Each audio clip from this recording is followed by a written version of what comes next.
What's good, everybody? This is another edition of the Established 1982 podcast. Another COVID edition to the Established 1982 podcast. As we are all cooped up. You're listening to your boy, Wally. I'm cooped up in the house with my kids, but my wife is still going to work because she's an essential employee analog. And I'm joined, of course, by none other than my homie in his home, the Shinobi, the Cerebral Ninja. Yeah, it is the Cerebral Ninja. And of course, I got my man, Mr. 1%, the resident of the benevolent Suge Knight. And he's even Suge Knightier than normal because the barbers are closed. Rolls Royce in Leeds. Self-care and self-barbering. That's right. Maintaining that social distance. So, as those of you that are fortunate enough to be able to see, we are doing this remotely. As you've seen, just about every show that you watch, as far as interviewing type shows and news shows and things of that nature, are doing it. We're doing it via technology. Technology has opened up a world of possibilities and things of that nature, causing folks to change their business model, as it were. But thankfully, we're able to plug ahead just as everyone else is doing. So we're trying to do what we can as a podcast to keep it coming to you. So in light of that, before we get into the business at hand, discussion of topics, which will kind of be somewhat of a continuation of what the Ninja and I talked about as it relates to the movie industry and such, and the effects that the pandemic is having on it.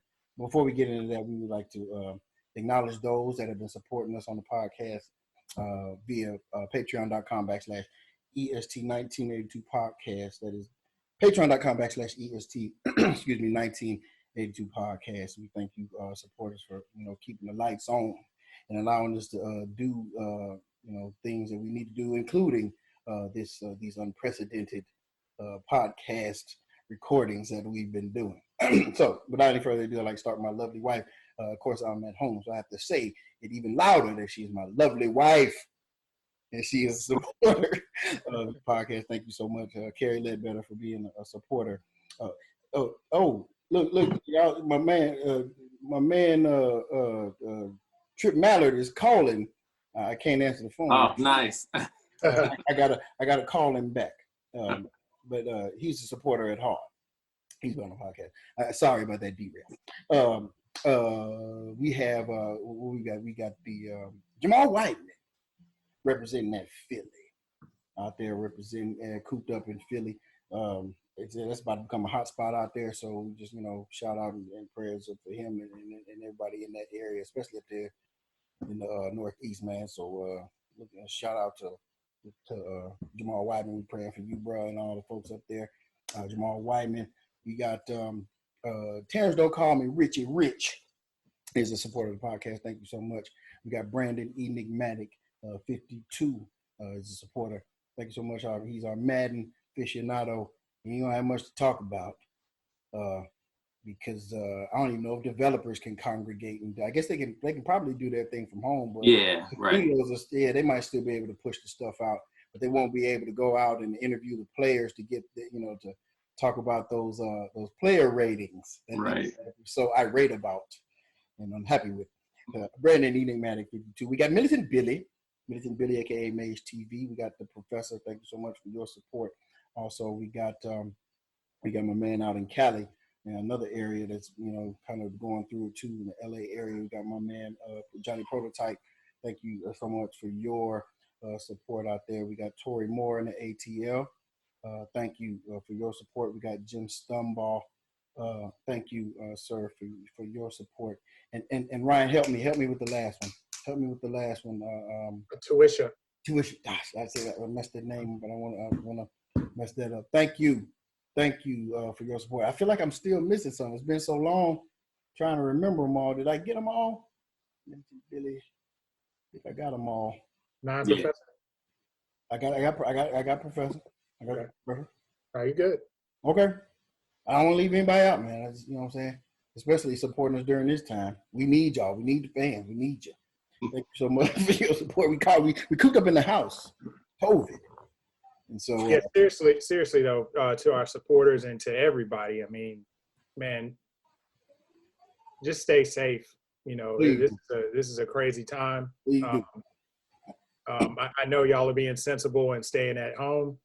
You know, not spring breaking and having barbecues and Soul Train lines and stuff like that. So frying fish and dancing. So yeah.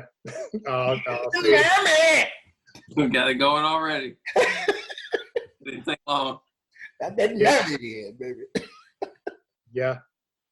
The video is gonna bring Wally completely out. You blocking the Red Hood over there, man, with the water bottle. Man, yeah, my water. Let me move my water bottle so y'all can see the loveliness with which I was blessed by Mr. 1%. That wasn't a plug, man. You had to tell who gave it to you, but but I'm thankful. I'm just showing my thanks for the homies, and yeah, that's very thoughtful of you. It's my man right there. But yeah, so again, unprecedented times, and as the Ninja and I discussed on the last podcast, it's affecting a lot of things, TV shows, particularly movies and stuff like that. So we just kind of wanted to continue that conversation because, Rose, you were unable to join us in that, and you had a lot of thoughts about it. Even though we discuss it at length, in our text chain and things like that, we just felt like it wouldn't be the same if we didn't get you in here and you express some of your views. But before we do that, we want to go ahead and get into the binge because. We ain't had no time to do. We had all the world to do nothing but binge. Right. So, as we always do when it comes to the binge, we turn to our resident binge artist. Binge. He's the king binger of all things television, and he's hit me up on many different things that I need to pick up and watch, and as a result, when it comes to my turn, I will shout you out on some of those things that you have recommended. But Cerebral Ninja, amen. Discuss some of the things that you have gotten into. Well, same here, right back at you, man. My new obsession is Devs on Hulu. Fantastic. Wonderful. Fantastic. So Wally, thank you so much for that recommendation, and got that one from you. Last episode, and I have watched every episode that they put out since then. Terrific show. Alex Garland did Ex Machina and Annihilation. So there's your pedigree right there. He wrote and directed this series. It's fantastic. All the performances are great. The story is fantastic. I love the way it's shot, man. The score and the mood and everything that this guy does. It's really good. So I can't recommend it enough. I can't wait to see how it turns out. I love it. I love the ideas that they're putting forth in the show that I'm not going to discuss at all. Heavy. But yeah. It's really, it's one of those things where like you'll watch the show and then you want to go and like do extracurricular reading. Cause I've actually, I've heard some things and, read some articles and whatnot about some of the stuff kind of around this. And I find some of the ideas very fascinating. So anyway, can't recommend that show enough. Devs, man, it's just the way to go. Yeah. I binged the entirety of American Horror Story season 9. If you don't watch that show already, I think it was the 9th. Yeah, I think it was 9th season. Is this? It was the 1984. Is this the one that's kind of modeled after Friday the 13th or something like that? Yeah, it was. Okay. It was American Horror Story 1984, and it's all of your slasher camp, things. So there was one of those, but it's set in 84. They do all the kind of stuff they did in those, but with that modern twist on some of the stuff there. So that was pretty interesting, and the music. It was an easy watch too. So I ran through those. It was good. I am continuing to try to get through Westworld. It's like homework. So I'm still wading through season 2. I cannot binge that one. That is one where you watch one and like, all right, I'm good for a week.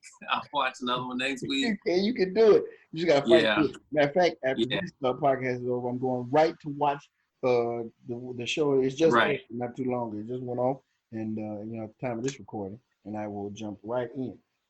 It's amazing. That's how I look at season 2. Is it's a mess, and you have to take before you get to the Yeah. Because I'm interested in the third season, not only for Aaron Paul, but also just, I want him out of the dumb park and into, other stuff. Yeah. So yeah, and it's interesting, very interesting outside the park. Yeah. Very. Not gonna talk about Call of Duty anymore, other than it's the greatest games ever made. So wait a minute, what? No, no, it's a delightful multiplayer experience. Seriously, the multiplayer on it is just super fun. So I'm really enjoying that one quite a bit. And PlayStation, with the exclusives, just continuing to crush Xbox in every way.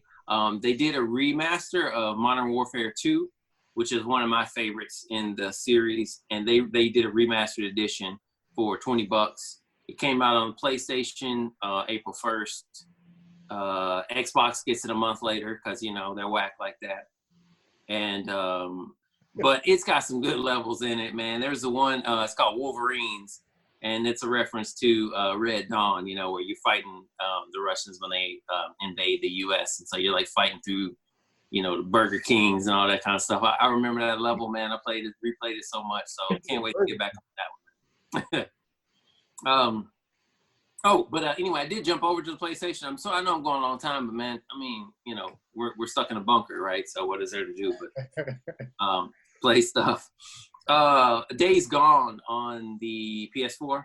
Yeah, it's a free roam, post-apocalyptic thing. Zombies. So it's kind of got a little bit of Last of Us in it. Not as good of a story or as likable characters though, but a little Last of Us in there. A little kind of Red Dead because you're like a biker outlaw dude, and it's got some pretty interesting play mechanics. You ride your motorcycle, you can run out of gas, you can get damaged, so you have to repair it. You're doing all the stuff where you have to creep around so they don't hear you. You can get overwhelmed. Now this one has swarms. They're fast zombies, which I hate, but whatever. It's all video games have fast zombies, I think. But they swarm, so like World War Z, the movie style.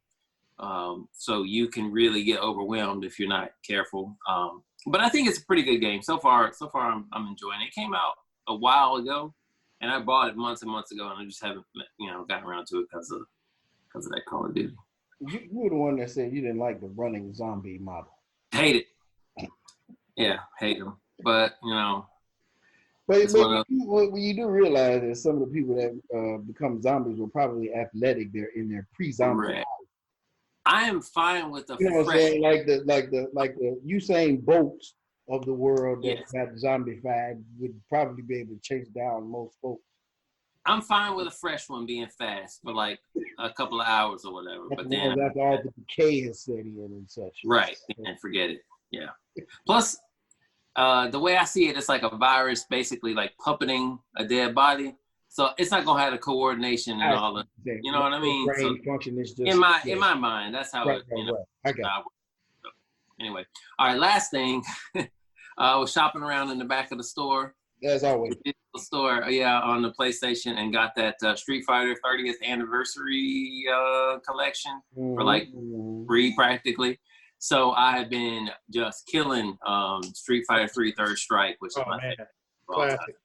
my favorite one, hands down. So I've been playing that just so much, and it just when it cues up and starts the music and everything, I'm instantly transported back to the dorm rows of us just playing that nonstop. So it's funny how just hearing something and seeing something is just immediately like a flood of like memories and the kind of stuff that we used to do. And everything you were doing during that time, playing the game kind of came back. So it really takes me back. I love that one for quite a bit. Good game. One of these days, I got to get a stick, Yeah. Because I don't like the PS4 controller. Well, yeah, it's terrible. Yeah. Fight stick is dope. I still got mine. The Street Fighter. Even if you get a gamepad with the 6-button layout, it's actually. Mm-hmm. So that's what I have. You don't really, Mr. Nuts still has my full-fledged joystick. Right. Like, here, take it, man, take it. Yeah. You can play that 1/4 completed game with this. That was years ago. It's a mess. Yeah. So that's it. That's it. Lot of gaming still, man. Yeah. Whole lot. You went back to the television and stuff like that, but yes, I did. good to see that the gaming is still making its way into your binge. Yeah. Mr. 1%. Yes, sir. Bouncing off of what Hattori said, man, the gaming during this time, it does bring back memories, and I get a chance to reconnect with people I don't connect with as much because we've been so, we just, here in America, we just get so busy. We have to work, 10 hours a day and, being a father and all that stuff. So, I'm trying to look at the positive in this social distancing era that we're in.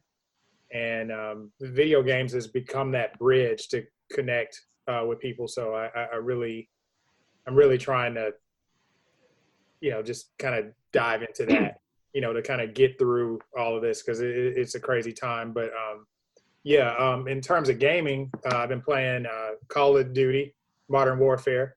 They keep updating it like almost every week. Adding new levels, just excellent. That's all I can say. I'm not gonna. We've talked about it over and over again. I think Enigmatic 52 is on it now, so nice. So we got you better add him a hobby, Madden.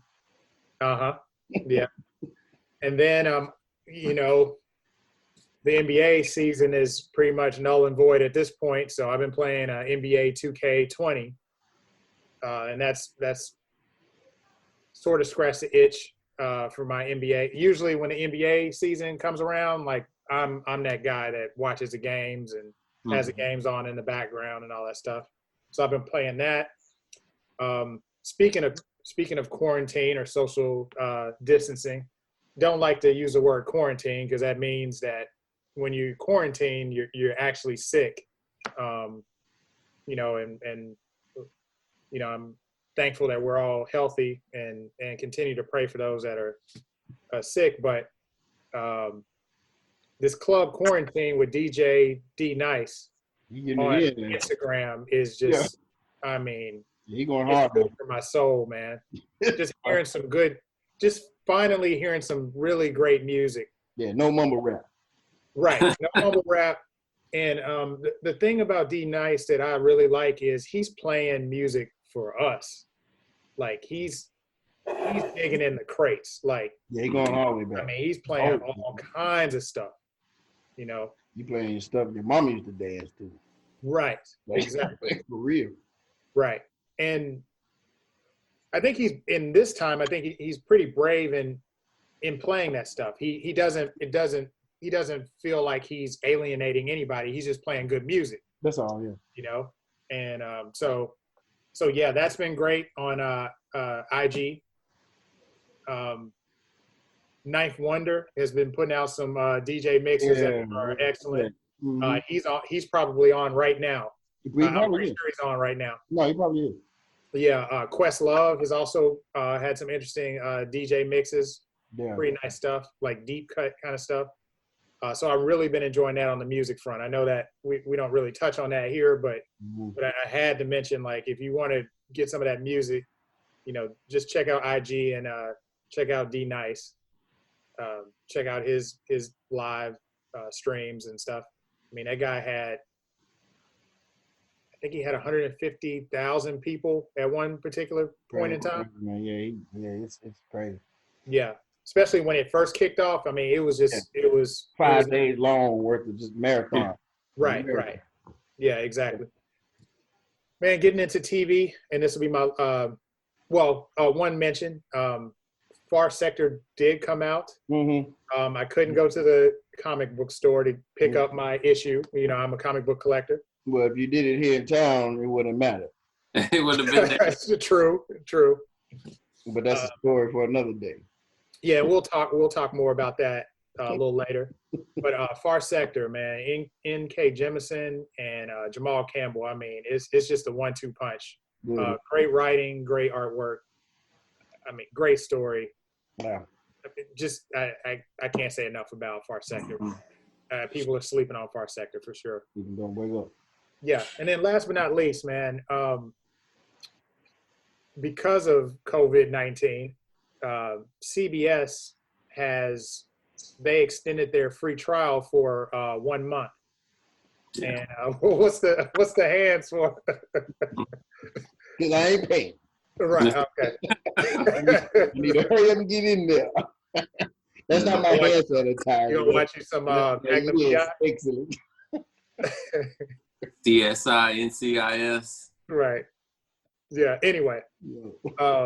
So anyway, I'm doing a 1 month trial, and I'm really taking advantage of that. I really wanted to jump in and watch Picard, but I decided to go ahead and watch Star Trek Discovery season 2.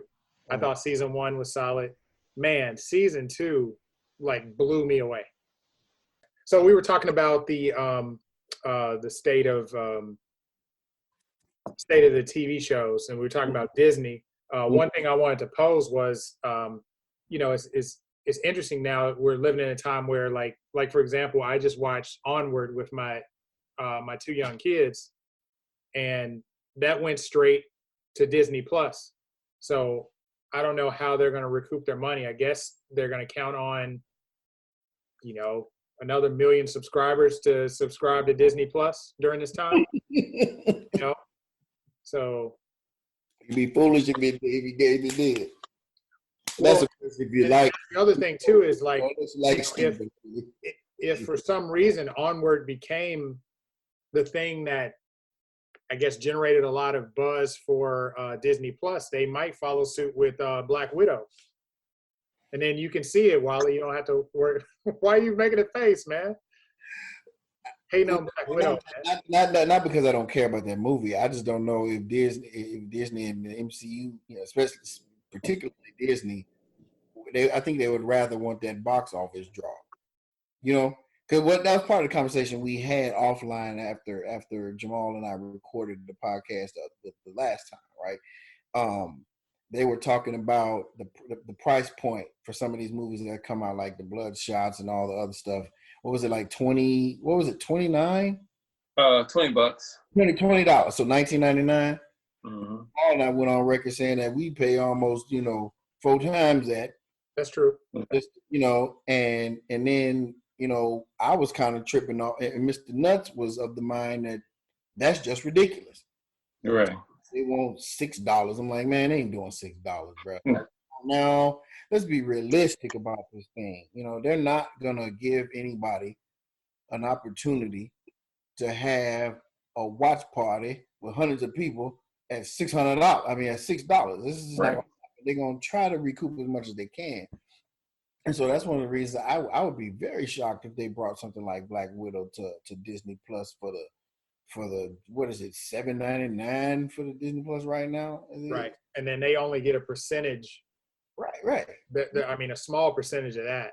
Yeah, they're not going to do that. I mean, they may do it with other stuff, but they're not going to do it with the big hitters like Frozen anything or anything MCU related. They're not going to do that. You know what I mean? I mean, yeah, you might get subscribers, but I don't know. And I'm not a businessman or anything like that, but I don't know what the monthly subscription would shake out to be. And I certainly don't know if it would be to the point where it'd be comparable to anything that they would do if it was in the box office, as far as dollars are concerned. So, man, during this time, it's a weird time, especially if you're a content creator and you're especially like you spend 2 to 3 years developing your, just say a TV show for Netflix, right? Mm-hmm. And you spend 2 to 3 years, you throw it up on Netflix, and within,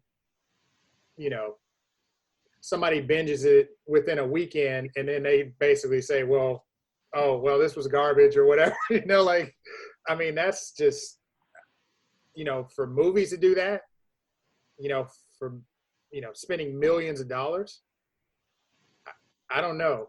Like, it's going to be an interesting time right now. I don't know what the solution is going to be.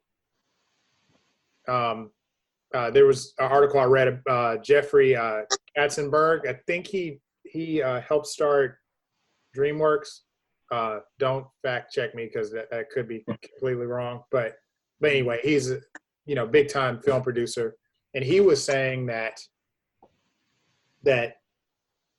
they shouldn't be exclusive. Like you can still have it in theaters, but also have it in the DSPs, the digital streaming services. Mm-hmm. Just have them on both. And I'm like, I don't know. I mean, I think that could work. But then it comes into economics. It's like, well, I love going to the movies. I love going, to the theater and smelling the popcorn, whatever. Just call me nostalgic or whatever. I can escape the real world just going in a dark theater, that whole movie experience. But if Black Widow is playing on my TV and I can save some bucks, I don't know, man. Like that's hard. That's a hard pill to swallow. Yeah.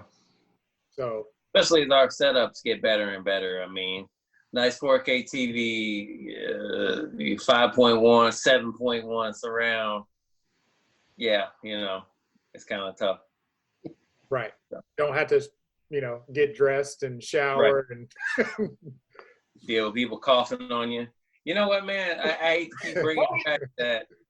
Seriously, I know people, they listen to these things. They want to get away from it. They don't want to hear about this nonstop. But, man, I'm just thinking about the path forward. Once all this, quote, unquote, blows over, I'm still not going to be keen on being in a packed theater full of 150 people sitting an inch away from me, to my left, to my right, above me, and below me. Right. Yeah, it's gonna be an interesting time. I mean, the clubs gonna be packed, bowling alleys gonna be packed, restaurants will be packed. See, and that's the thing, man. Like, Ro, that's why I wanted you in on this conversation, because you shared that very same thing that you shared, with the listeners and the viewers with me. You're the nostalgic aspect of it, right? Like, I don't care, because I don't even like popcorn. Don't care to smell it. Don't want, what I'm saying? Think meaner. I don't want to get up. We happen to be parking, you know what I'm saying? And, for whatever reason, I got to try to get off work half the time to see a movie that, either that or take a day off if I want to be able to get to the movie that, that I bought a ticket for the reserves. I don't have to worry about all that. I can just go home and watch it. I'm a homebody. Like this whole shelter at home thing, it don't bother me. Right. At all. I like it at the house. I don't care to go anywhere. I'm old, man. I want to stay home. Now the kids kind of weigh you out a little bit. But other than that, like, this is right in my alley, homie. It is right in my alley. Well, yeah, I am. It's great. I don't care to go to a movie theater. Die movies, die. I don't care. Die theater, die. Wow. The irony here too is the movie theaters are trying to make the theater feel like home with the reclining seats. Mm-hmm. Yeah, they are. I fell victim to the reclining seats and the low lighting. Yeah, I was there. Yeah. So that's the interesting part, that they're moving toward the home viewing experience, but they're still wanting you to come walk into the theater. So to make me drive home. No. Right. No. So basically, after we flatten the curve and after maybe a vaccine has been created and we let a year or so pass before we take this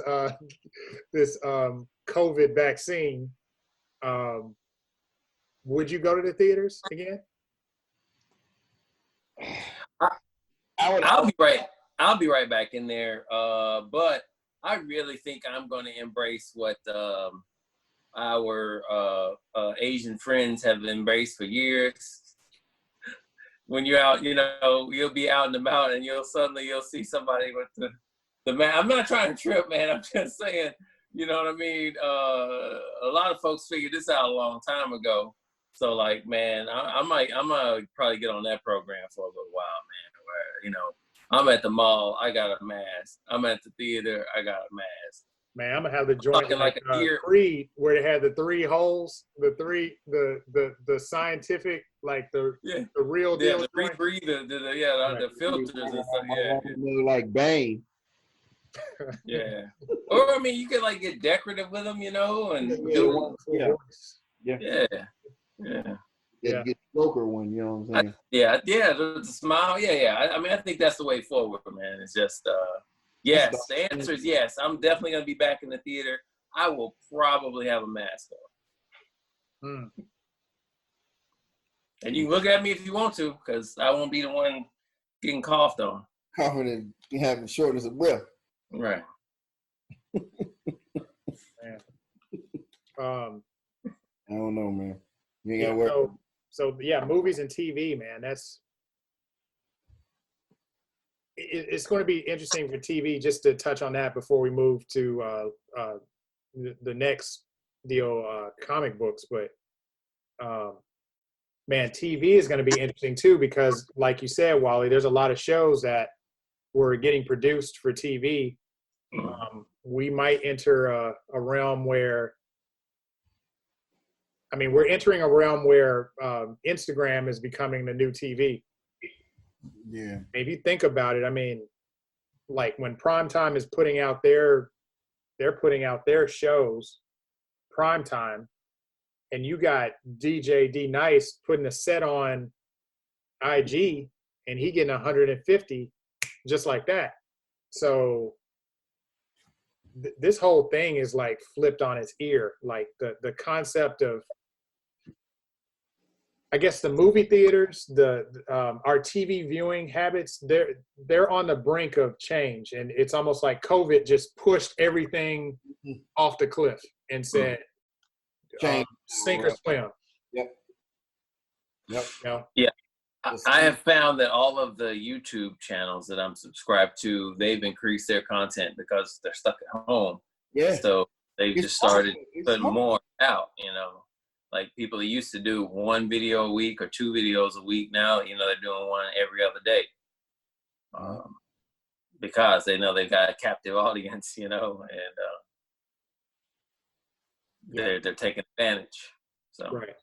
Smart. And they probably already got a gazillion of subscribers, these people out here.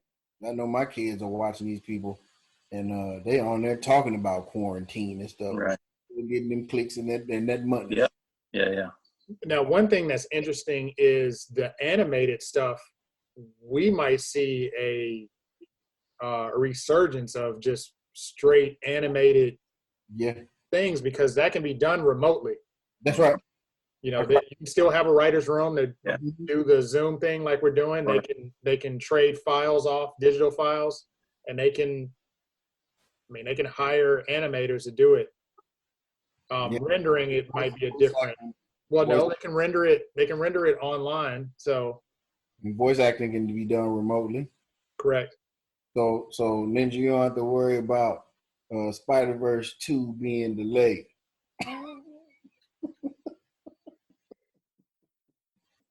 Davey and Goliath looking mess, man. Okay, so we're gonna move to comics. Speaking of Spider-Verse. Comics, man. Comic books. Yeah, what? So with comic books, okay. So the comic book stores are, we've gone on record talking about the comic book stores already struggling with this, explosion of superhero movies. You would think that they would get, some money from that, but with this COVID crisis. Diamond Distributors, they're the sole company that distributes all the brand new books to the comic book stores. They can't ship just based on the guidelines and just trying to keep their employees safe. It doesn't make sense for them to distribute books, especially if one of their employees gets sick and then they're essentially delivering COVID-laced comic books to your friendly comic book store. So they shut all of that down. But that's bad news for the comic book stores. I mean, they have to make that profit to stay open. But the industry itself, though, right, from a brick and mortar perspective, man, it was getting pretty bleak. You know, not to say that a printed book will ever go away, right? Or otherwise, you wouldn't have any bookstores of any kind, right, selling any novels or anything else, right? But this in particular, you know, bookstores are different in that they carry many different brands of reading material, right? Comic book store is so specialized that, you know, the digital age was hitting that one even a little bit harder. Correct. And it was making it seem as if like this is an industry that is expendable like the photo mat. You know what I'm saying? Like, so I mean, you'll do really well to find a comic book store anywhere, you know what I'm saying, within 20 miles of one another. Now. Yeah. And you know, I'm interested to see how many of these companies take so bad of a hit that they don't recover. You know, like a lot of times, man, these comic book stores, they're independently owned, man. All of them. Ain't a whole lot of chain. Yeah. You know, ain't a whole lot of chain comic book stores that can sustain, you know, a loss of revenue of this magnitude. And so my concern is this, you know, pushing them further towards the end, towards the cliff, a cliff that they were already approaching, you know. I think they're free falling right now. I mean, that's what I'm saying. So like, how does that happen? You know, how do you recover from that? You know, I mean, if they're basically their re-up is gone, but they don't have. Yeah, that's what I'm saying. Like that's a whole different deal. Forget the fact that people just weren't going into the store. The product was still coming. Now, as you're saying, you got a situation where the distributor is like, nah, you know, we done, you know? So I don't think the distributor wants to be done because they're out of the game too. Right, that's right.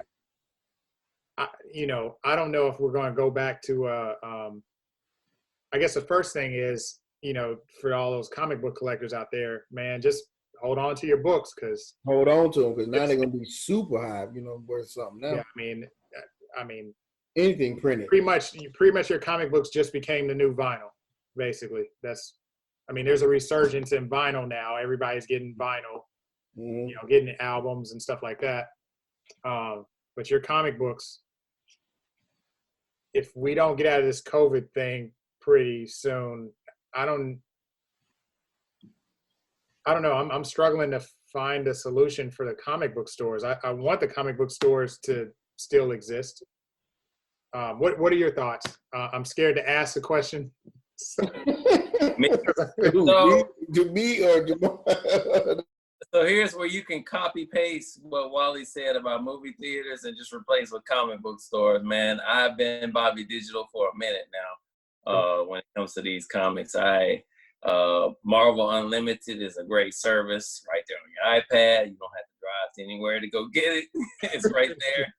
I really don't care anything about physically having a comic.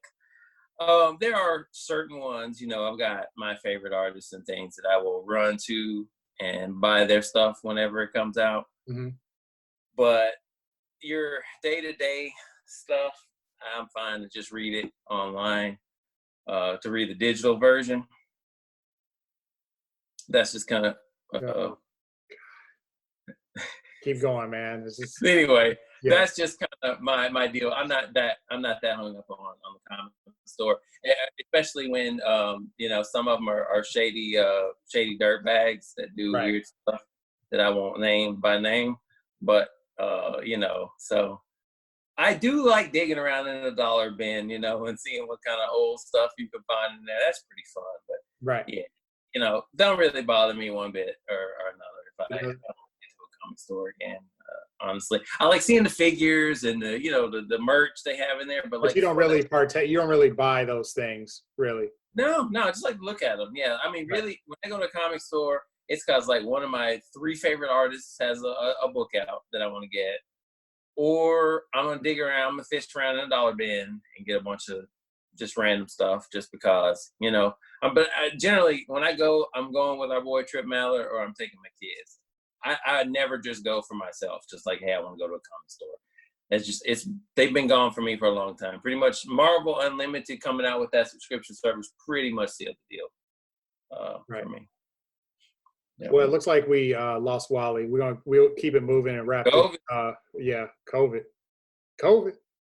Anyway, we'll wrap this this podcast up. But yeah, I dabble in both. Like I like going to the comic book store and getting my physical copy. But I do see the value in getting the digital. You can look at it on your iPad, and you can zoom, and it's a whole new experience.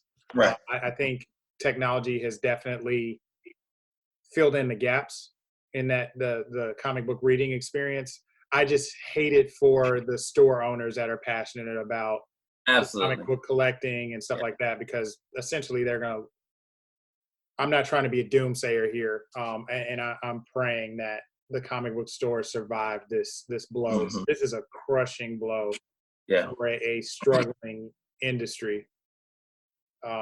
They seem to get a resurgence on like Free Comic Book Day, but again, the word free, that's when all the people come out and bring their kids. But outside of that, you just see guys like me, my age, going to the comic book store, and I don't know if that generation is sustaining. I mean, we're the only people that are sustaining the comic book store, right, for the most part.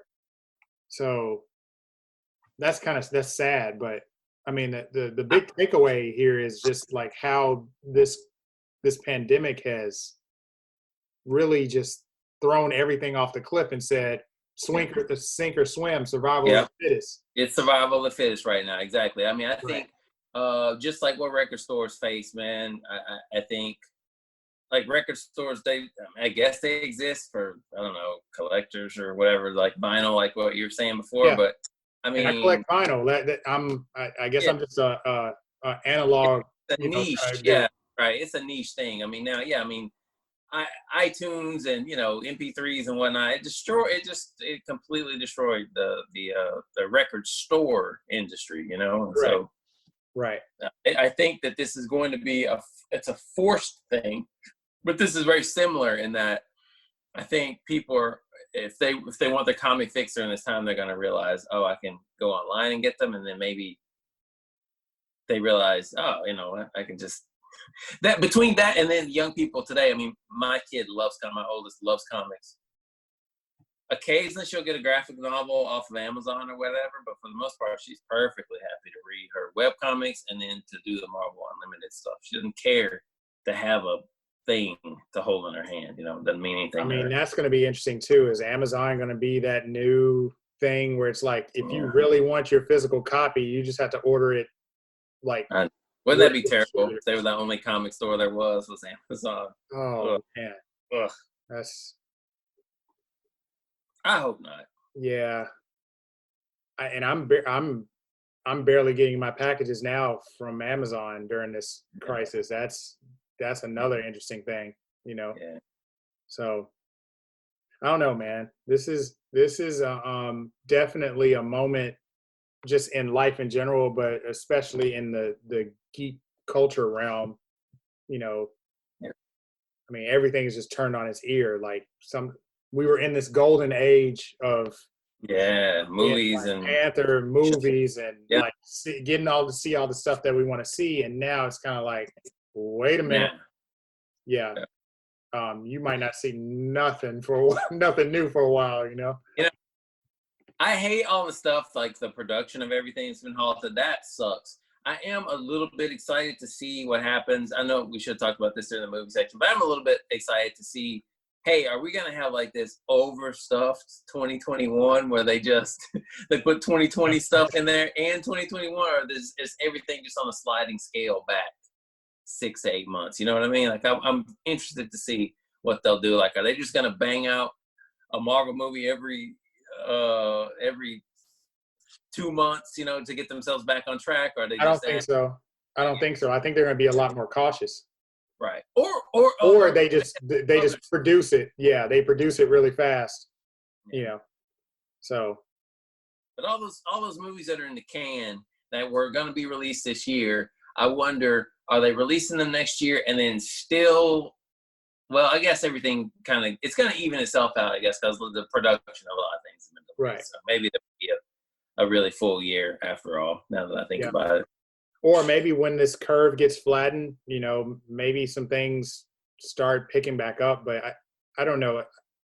It just feels like 20. I mean, I want to choose my words carefully. I'm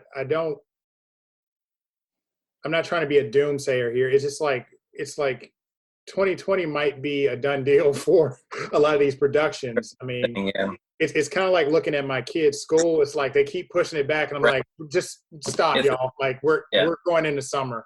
Yeah, you're not going. Why are they coming back in May? Right. They're out of school in May, so we need to maybe start this thing over again, maybe, or do like we just do half a year, or, and then catch up somehow. I don't know, but yeah. Crazy. Wild times, man. It is. Yeah.